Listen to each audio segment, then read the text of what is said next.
వాళ్ళకున్న కనీస ఇంకిత జ్ఞానం కూడా లేకుండా హ్మ్. పార్టీ కార్యాలయం మీద రాళ్ళేసి కొట్టినారే జగన్ గారి గవర్నమెంట్ హ్మ్. అంటూ మనం ఆ రోజు నిలదీసినాం. హ్మ్. అవును. అప్పుడు ఆయన చెప్పారు, "మీరు నన్ను బోషాడిగానో, ఇంకోటో తిట్టారు. మా కార్యకర్తలకు బీపీలొచ్చినాయి" అన్నారు. హ్మ్.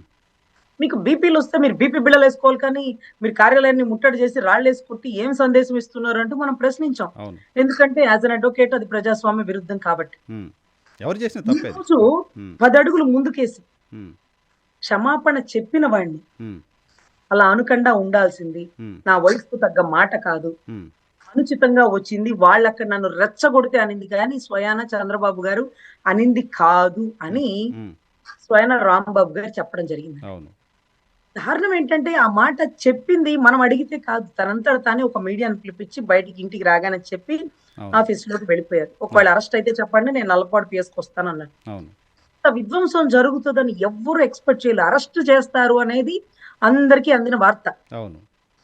కానీ ఎంత ధైర్యంగా కార్లు పగలగొట్టి, నిప్పులు పెట్టి ఇంట్లో వేసి, అసలు కార్‌కి నిప్పు పెట్టారు సార్. కార్‌లో పెట్రోల్ ట్యాంక్ ఉంటది. కార్ మొత్తం పేలిపోతే ఇంట్లో పోలీసులు మనుషులున్నారు. ఇంట్లో మనుషులున్నారు గదా! పోలీసులు చచ్చిపోయి ఉండేవాళ్ళు ఆ! సార్.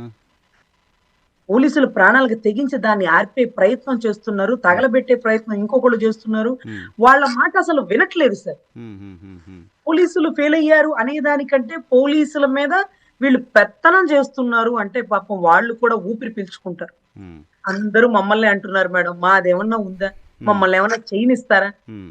ఎక్కువ తక్కువ మాట్లాడితే ఇసిరి గాలిలో ఏసి నల్లమల అడవుల్లో ట్రాన్స్‌ఫర్‌లేస్తారు. హ్మ్. అని వాళ్ళు మాట్లాడుతున్నది చూస్తుంటే చాలా ఆశ్చర్యం అవుతుంది.